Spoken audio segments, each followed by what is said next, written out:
It's Red Ribbon Week. Red Ribbon Week is an anti-drug and alcohol campaign that takes place in October every year. It started back in 1985 in honor of Eureka Koremia, hope I pronounced that right, a narcotics investigator for the Drug Enforcement Agency, DEA, who was killed in action while trying to expose a multi-million-dollar drug cartel in Mexico. In honor of him and many others who have given their lives in the war on drugs, people around the country wear red ribbons as a pledge to be drug-free. We have been doing this in Lebanon County for quite some time. We'd like to do it again this year. We would like the commissioners to designate October 24th, 21st to 28th, 9th. Okay, the theme of this year's campaign is Be Drug Free, hashtag You Only Live Once.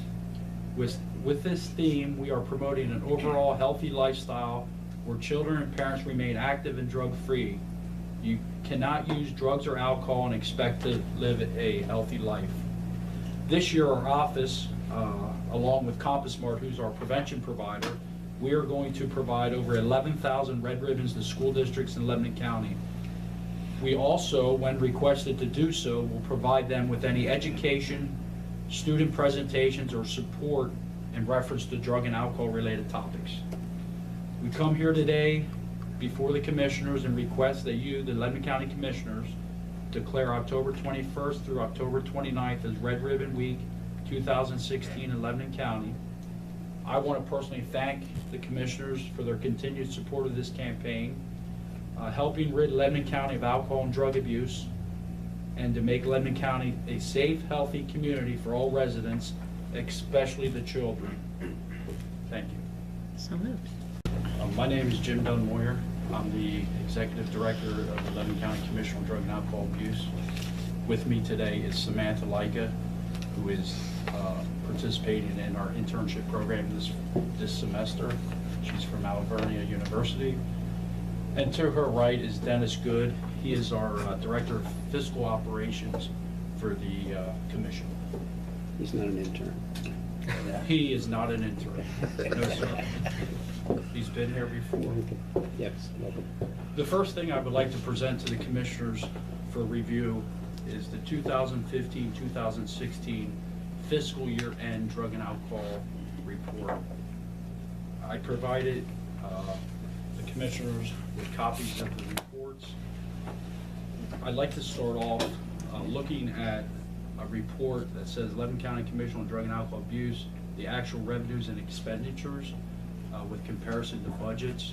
If you look at that first page of that report, in 2015-2016, our original budget was set at $1,273,523.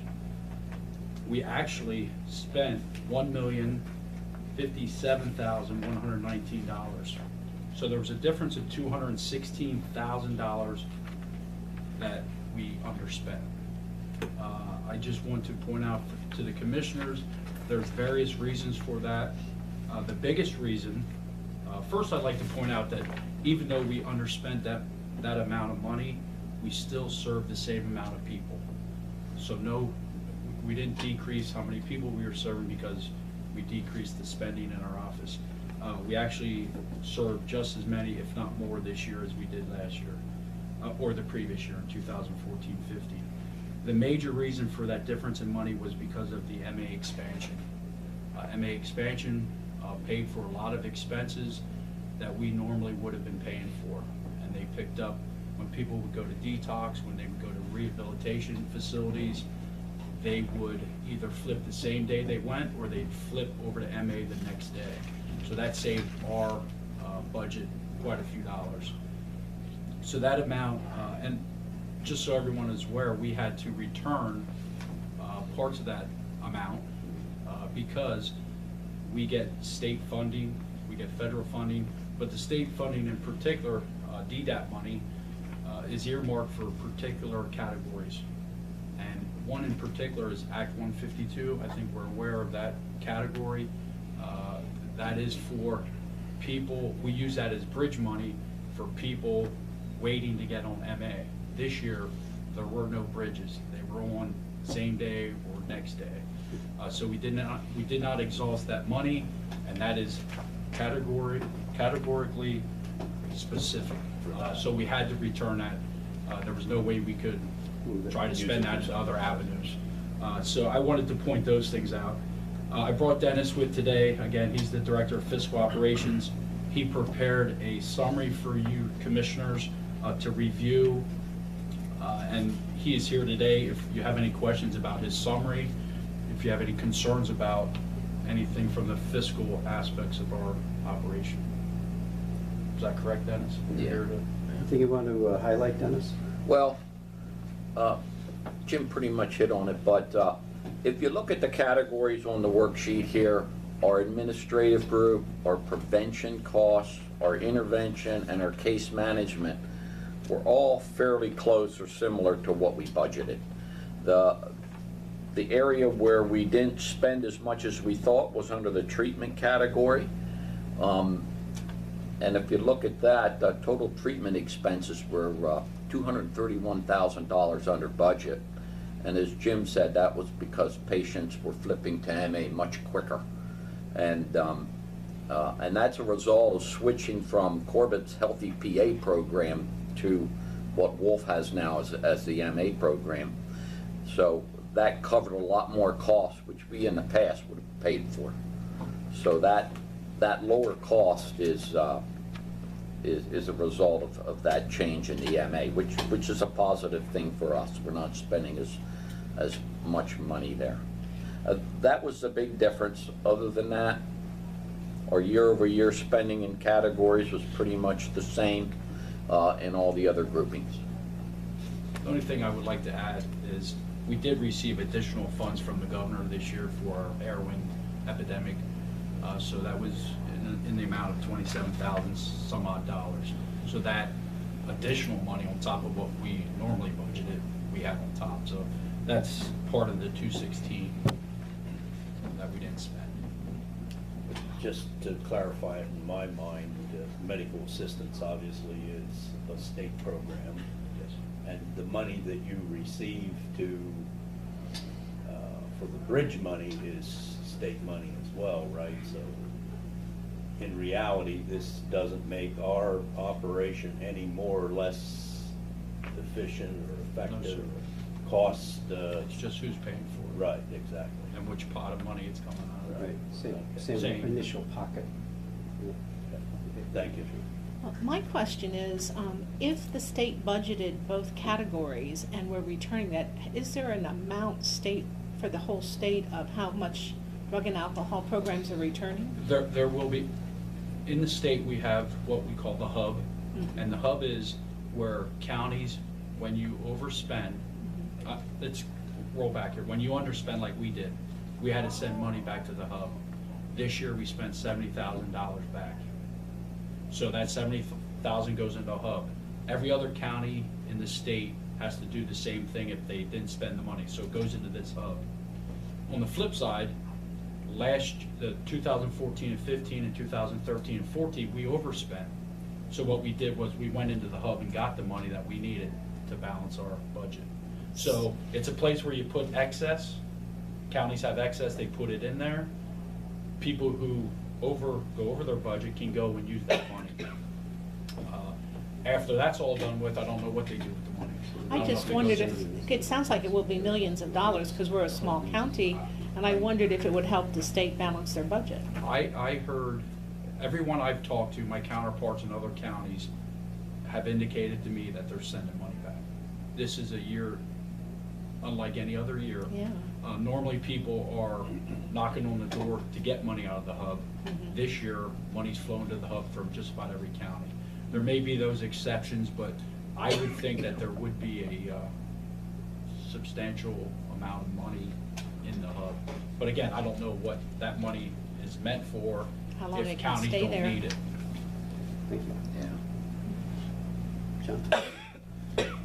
Can you comment on, the governor has made the heroin epidemic a priority of his administration.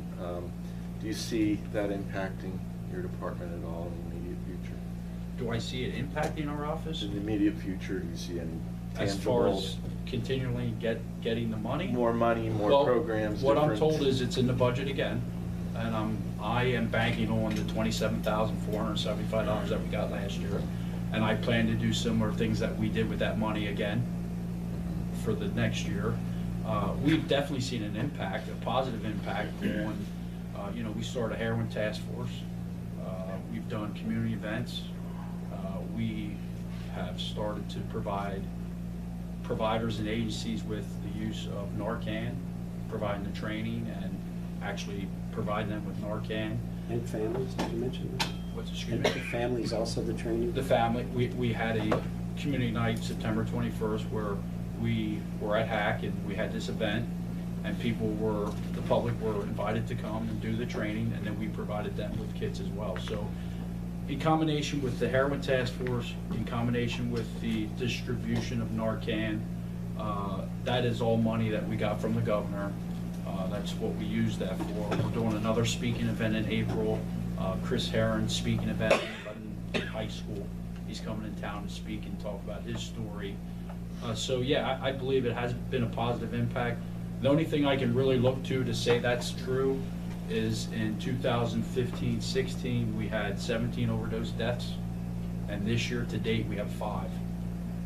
And it should be noted that after we started the task force, after we had the 7 overdose deaths in 2015-16 in July, we've had 1 after the task force has been assembled and up and running. So I can only look at the 2 and compare and say it has had a positive effect. That's why we're pretty proud and pretty excited to have the task force even get bigger and better. And again, we're only in existence for a year now, so I think we've done quite a bit in 1 year. Good work. Corey?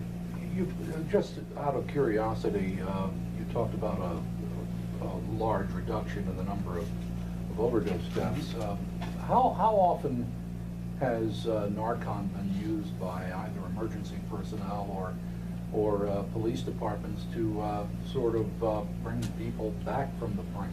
Well, at our community event, Chief Detective Dan Wright was part of the panel, and he spoke of the Act 139 law, the Good Samaritan law. He talked about Narcan. He indicated that there were 8 police officer saves in Lebanon County.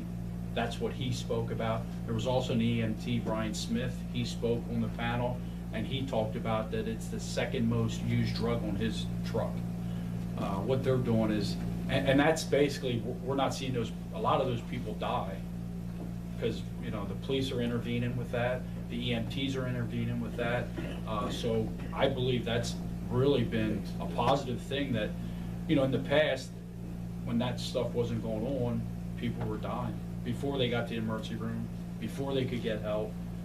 So I absolutely promote and feel like anybody who comes in contact with, someone who's fighting addiction should have it accessible. That's why we have offered it to, some people have taken advantage of it. We've offered it to all our local providers, our outpatient providers, our methadone clinic, our inpatient, our detox. If you don't have it and you need it, that's a big problem.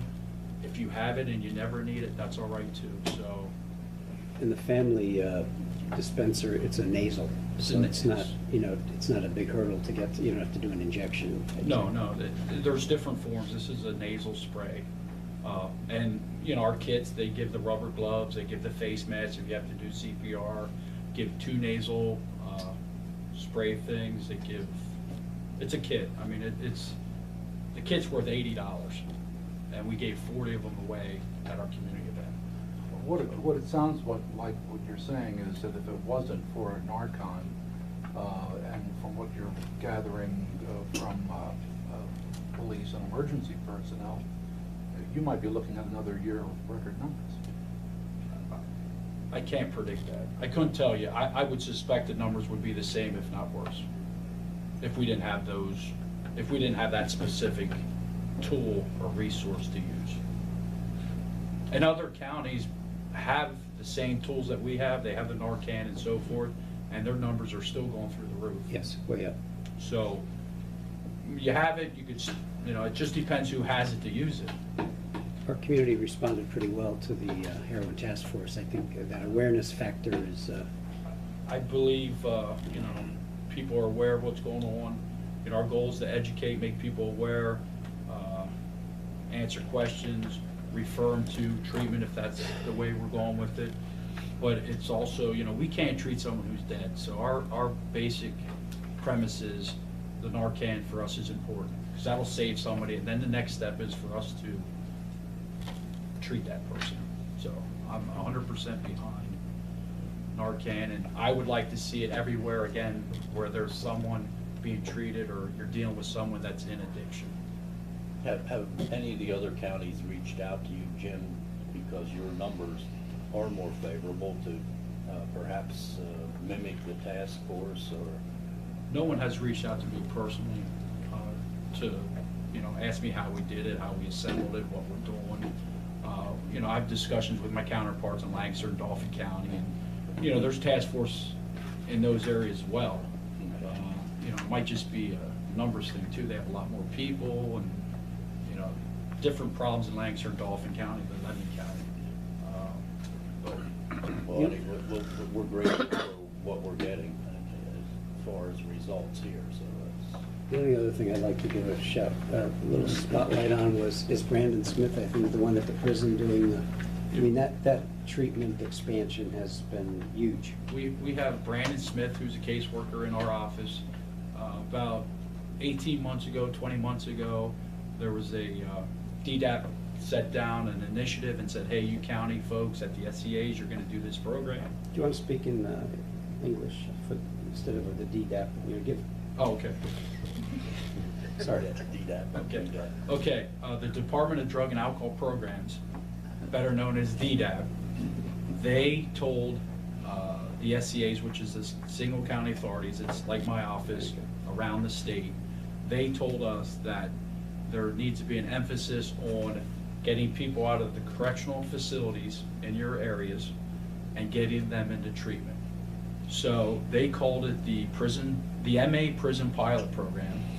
And what it is basically is when someone goes to prison, and we learned this because we talked about it, the warden was involved, probation was involved, myself, there was a whole district attorney's office was involved. We talked about the average person at the Lebanon County Prison sentences between 30 and 90 days. So the average stay down there short. People that are going down there, there's a lot of people from probation being violated. They're being put in there. There's a lot of people that stay there and then go to court. A lot of them are getting time served. They're staying there until they get to court. So we came up with the idea, well, we didn't. Department of Drug and Alcohol Programs did, and said, hey, look, we want you to go in there. We want you to interview people that are in need of drug and alcohol treatment, get them out of prison, and send them from the prison door to a treatment facility door. And MA will pay for it immediately. So it's door to door. MA, this was even before the big MA expansion with Governor Wolf expanded and exploded. But so he's going down to the prison. He does assessments. To date, he's probably done, last time I saw his records, his reports, he's done 112 interviews of inmates in the Lebanon County Prison. And I believe he is pushing towards 65 to 66 people we've gotten out of the prison and sent to inpatient rehab. The other amount of people he recommended for outpatient treatment. But out of the 112 people, I think we recommended treatment for 108. So there's 4 people down there that we interviewed. 2 didn't even want to meet with us, so obviously they didn't get any kind of treatment. And the other 2, we deemed that they weren't in need of treatment at the moment. So 108 out of 112, again, 64 inpatient. I don't know what's 64 from 108. I just think it's evidence that you're light on your feet in your department, responding to new things and implementing where needs are. So we appreciate that. And I really want to compliment the people in the office too, as far as, Brandon's a one-man show. He does all the prison stuff. And again, an average interview is an hour and a half to 2 hours. Then besides that, he's setting up all the transportation, and he's setting up, all that stuff. So Coordination. there's a lot involved with it, so he does a good job with it. Well, I think that, that's really great that program is now in effect. I think the downside to me, that is that out of 112 people, 108 evidently have an addiction problem of our inmates, and, so that gives us some idea of what we're up against. I mean, it helps with overcrowding, Yeah. Because again, Yeah. they're just sitting there, waiting to go to court, waiting to get sentenced, and then a lot of times, time served and leaving. Well, and a lot of And now Time times, we're treatment. addressing the problem, so maybe, hopefully, they won't be back. a And lot our of times they referrals come get from, added time onto their sentence because they act out, or, because they aren't getting Happens. treatment, so there's a whole bunch of good that comes from and probation is the ones that give us the referrals. They refer who they, violate and put in prison, hot urine, that kind of stuff, and they'll call our office and say, hey, I just put so-and-so in, he's gonna do 30 days, but instead of doing 30 days, will you interview him and see if you get him in treatment? So it's been working, everybody's been cooperative, and we've seen positive results. And Brandon Rock, thank you. I will tell him that. Okay, anything else? Second. I think I moved it. Second. I got it. Yeah. All in favor of adopting the motion, please indicate by saying aye. Aye. Opposed, same sign, so moved. All right, James.